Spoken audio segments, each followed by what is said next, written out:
We gave Buhari massive support but received 73 corpses in return. Benue Cleric. The Catholic Bishop of Boko Diocese, Most Reverend Williams Avanya, has lamented on. The people of Benue State gave massive support to President Muhammadu Buhari but received 73 corpses in return. In his funeral oration for victims of herdsmen killings, Avanya prayed for the repose of the souls of the dead and called for prayers for the survivors of the attacks.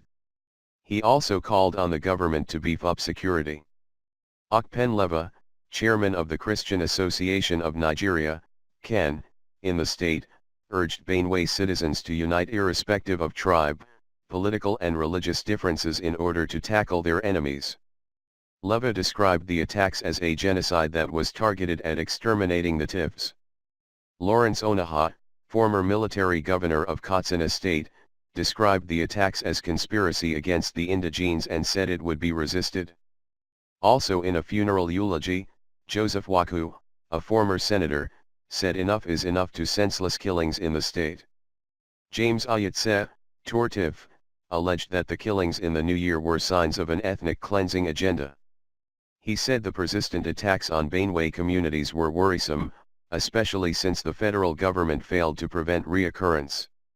Ayetse said the herdsmen have attacked Benue 47 times in 5 years, saying the attacks were akin to an agenda of genocide.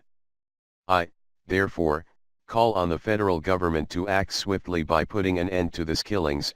This act of impunity must stop, he said. He encouraged Samuel Ortom, governor of the state, to stand firm in his resolve to implement the anti-open grazing law, no matter the threats from the Mayeti Alakadal Hor. The paramount ruler called for prayers for the dead and appealed to the media to report the carnage that had befallen the state. Paul Onogo, as Second Republic minister, sounded a strong warning to the aggressors. He said Benue indigenes who fought in the civil war to sustain the unity of Nigeria, would not continue to allow invaders to kill and maim their people. We are capable of raising 1 million people to defend our land if nothing is done to stop the killings. Enough of the killings, he said.